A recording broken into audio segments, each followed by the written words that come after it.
کرنے کی بجائے اور عاقبت لفظ ہم اردو میں استعمال کرتے ہیں۔ جب آپ یہ دعا علماء سے کہتے ہیں یہ دعا ہمارے لیے کیجئے گا کہ اللہ ہماری عاقبت باخیر کرے، ادھر عاقبت کا کیا معنی کرتے ہیں؟ اللہ ہماری عاقبت باخیر کرے، کیا مطلب؟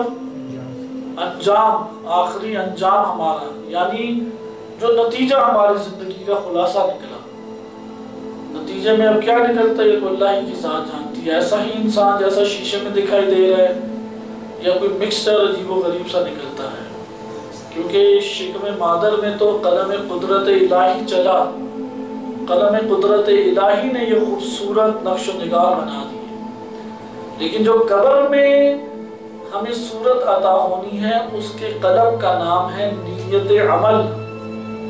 اس کے قلم کا کیا نام ہے؟ نیت عمل۔ وہ انسان کے ارادے اور اختیار سے چلنا ہے، وہ اللہ نے نظام یہ بنایا۔ ایک ہے نا عمل، عمل کرنے سے پہلے نیت کرتے ہیں یا نہیں؟ مثلا آپ نے یہاں پہ کوئی چیز لائی، بالفرض آپ چند بوتلیں لے آئے، اب مختلف مقاصد ہو سکتے ہیں کہ یار یہ پلائی جائے، بعض ہیں کہ مہمان آئے ہوئے تھے چلو دوسرے کو بھی دے دیں، ایک نیت ہے۔ بعض کی نیت یہ ہوتی ہے کہ چلو ٹھیک ہے ان کو پلائیں گے بعد میں ان سے بھی پئیں گے، نیت وہاں ایک عمل ہے، پیچھے آپ نیتیں دیکھیں کئی ہو سکتی ہیں۔ بعض ہے کہ گرمی زیادہ ہو گئی ہے، ٹھنڈک مومنین کے دلوں میں پڑ جائے۔ بعض کہتے ہیں فقط اس لیے میں یہ عمل انجام دے رہا ہوں اللہ کی ذات کو راضی کروں، کیونکہ وہ خوش ہوتا ہے کہ جب کسی مومن پہ خرچ کیا جائے۔ ان میں سے کون سی نیت بہتر ہے؟ اللہ کو راضی کرنا، کیونکہ اگر اللہ کو راضی کرے نیچے والے سارے مقاصد حل ہو جاتے ہیں۔ لیکن اگر اپنی نیت میں بزنس کیا ہو تو، کیونکہ نیت کا بھی بزنس چلتا ہے نا، فلاں نے پلائی تھی آج میں بھی پلا دیتا ہوں، وہ کہے گا کہ یار یہ دیکھو خود پیتا رہتا ہے ہمیں پلاتا ہی نہیں۔ اندر نیتیں یہ ہے حدیث نفس، حدیث نفس، نفس کی باتیں ہیں یہ جو نیت ہے عمل نہیں۔ اگر عمل سے صورت بنتی نا تو پھر تو ریاکار بھی ایک بڑی خوبصورت دنیا میں اٹھاتا، پھر تو منافق کا عمل مسلمانوں کے مشابہ ہوتا یا نہیں؟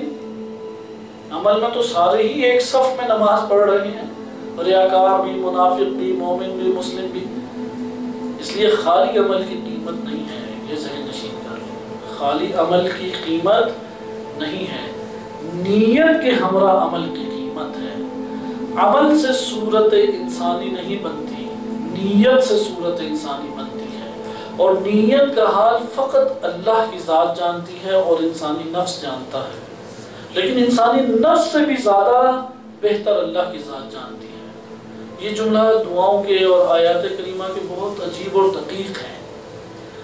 ہم اپنے وجود میں سب سے قریب کس کو پاتے ہیں؟ اپنے آپ کو۔